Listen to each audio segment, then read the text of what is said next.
నిర్మాణం కానీ citizenship amendment act విషయంలో కానీ అన్ని విషయాల్లో వాస్తవాలు ఆలోచించి భారతీయ జనతా పార్టీకి మద్దతు తెలపాల్సిందిగా అందరికీ విజ్ఞప్తి చేస్తా ఉన్నాను.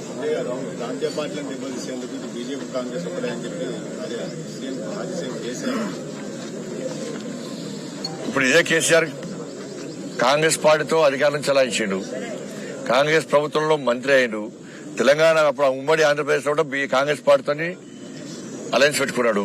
మరి అప్పుడు జాతీయ పార్టీ గురించి ఎందుకు మాట్లాడలే?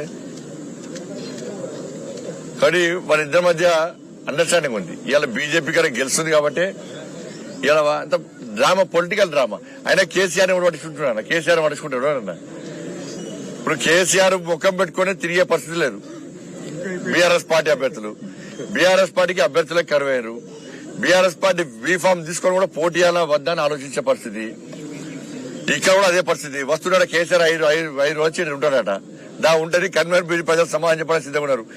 ఈ లక్ష్మీపూర్కి వస్తేవి టో పెట్టుకుని చెల్ల కట్టబడి తుపాకి రాముడికి వస్తేవి వచ్చి 10,000 రూపాయలు రేపే చిటికలు వేస్తేవి. నేను కేసీఆర్, నేను ముఖ్యమంత్రి మాటిస్తే తప్పుతుందా?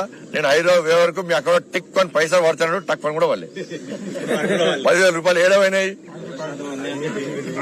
ఇవాళ వెమ్లవాడ దేవస్థానాన్ని ప్రసాదం స్కీమ్ కింద నేను పెడతా అంటే ఎందుకు సహకరించలే? కొండగట్టు దేవస్థానాన్ని రామాయణ సర్క్యూట్ గా పెడతా అంటే ఎందుకు సహకరించలే? సిగ్గుండాలకి ఆర్ఓబికి అప్రూవల్ ఇవ్వమంటే ఇవ్వలే. నాకు లాస్ట్ కు ఒప్పించి బెదిరించి నేషనల్ హైవేకి సంబంధించి ఫైల్స్ అన్ని పెండింగ్ పెడితే అప్పుడు అప్రూవల్ ఇచ్చిన తర్వాత కేంద్ర ప్రభుత్వం 20 కోట్ల రూపాయలు ఇస్తే రాష్ట్ర ప్రభుత్వం మ్యాచింగ్ గ్రాంట్ ఇవ్వమంటే 80 కోట్ల రూపాయలు ఇవ్వలే. 2 సంవత్సరాలు సదాయించాడు ఆర్ఓబి కోసం. ప్రజలు ఇబ్బంది పడుతున్న మొత్తుకున్నారా? ఇక్కడ పోటీ చేస్తున్న మేధావి సమాధానం చెప్పాలి. ఎందుకు లేఖ రాలే కేసీఆర్? మరి బండి సంజయ్ ఆరోపి కడతా అంటున్నాడు, మనం సపోర్ట్ చేయాలి. ఎందుకు రాలే మేధావి లేఖలు? మళ్ళా దాన్ని క్యాన్సిల్ చేసి సేతు బంధన్ స్కీమ్ కింద 154 కోట్ల రూపాయలు కేంద్ర ప్రభుత్వం పూర్తి నిధులతో ఆరోపి ప్రారంభించినాం. స్మార్ట్ సిటీ మేమే తెస్తామంటున్నారు. కరీంనగర్ ప్రజలు ఆలోచించాలి. స్మార్ట్ సిటీ ఇచ్చింది కేంద్ర ప్రభుత్వం, అర్హత లేకుండా ఇచ్చిందంటారు. ఇచ్చింది ఎవరు? కేంద్ర ప్రభుత్వం ఇచ్చింది. కేంద్ర ప్రభుత్వము స్మార్ట్ సిటీ ఇచ్చి 196 కోట్ల రూపాయలు స్మార్ట్ సిటీకి నిధులు ఇస్తే 3 సంవత్సరాలు కేంద్రం ఇచ్చిన నిధులను కేసీఆర్ దారి మళ్లించాడు. ఇయలే కేంద్ర ప్రభుత్వ నిధులు దారి మళ్లించాడు. రాష్ట్ర ప్రభుత్వము అదనంగా ఇచ్చే 196 కోట్ల రూపాయల మ్యాచింగ్ గ్రాంట్ కూడా ఇవ్వలే. నేను ఎంపీ అయిన తర్వాత హైదరాబాద్ లో స్టాండింగ్ కమిటీ మీటింగ్ లో ఇలా అధికారులు నిలదీస్తే కేంద్ర ప్రభుత్వం స్మార్ట్ సిటీ ఇచ్చింది, కేంద్రం ఇచ్చే నిధులను ఎందుకు దారి మలిచారు? కరీంనగర్ అభివృద్ధి చెందొద్దా?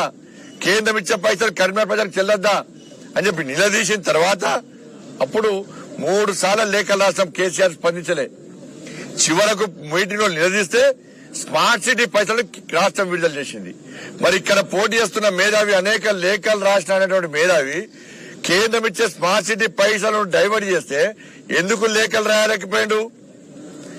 కేసీఆర్ 10,000 రూపాయలు ఇస్తాను ఇవ్వకుంటే ఎందుకు లేఖలు రాయలేకపోయాడు? నోటిఫికేషన్ ఇవ్వాలి, విద్యార్థుల భవిష్యత్తు కాపాలని చెప్పి ఎందుకు లేఖలు రాయలేకపోయాడు?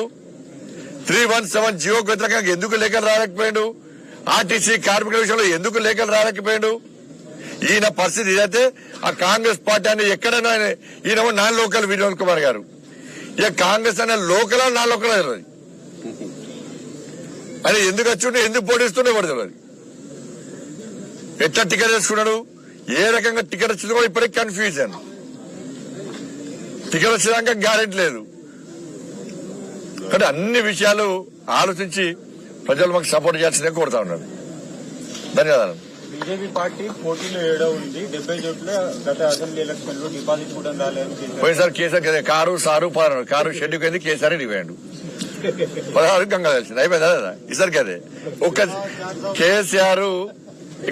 కేసీఆర్ ఇప్పుడు ఎక్కడైనా థర్డ్ ప్లేస్ లో ఉన్నాడు. కాంగ్రెస్ బీఆర్ఎస్ సెకండ్ ప్లేస్ కోసం ఫైట్ చేస్తున్నాయి. కేసీఆర్ పార్టీకి డిపాజిట్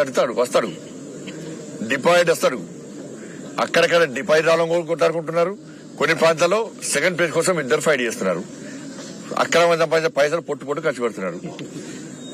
అంటే కేసీఆర్ చెప్పాలి, ఏదో కలుగులో ఎలికి ఏం చేస్తుంది, ఆకలి అయినప్పుడే బయటకు వస్తుంది, తిన్న మనకు పొక్కలు పోతుంది. కేసీఆర్ గదే ఎన్నికలప్పుడే ఫామ్ హౌస్ బయటకు వస్తాడు, ఎన్నికల తర్వాత మళ్ళా ఫామ్ హౌస్ పోతాడు, ఒక అలారం పెట్టుకుంటాడు. మనం ఏంది ఇప్పుడు వాకర్స్ అందరూ ఏం చేస్తారు,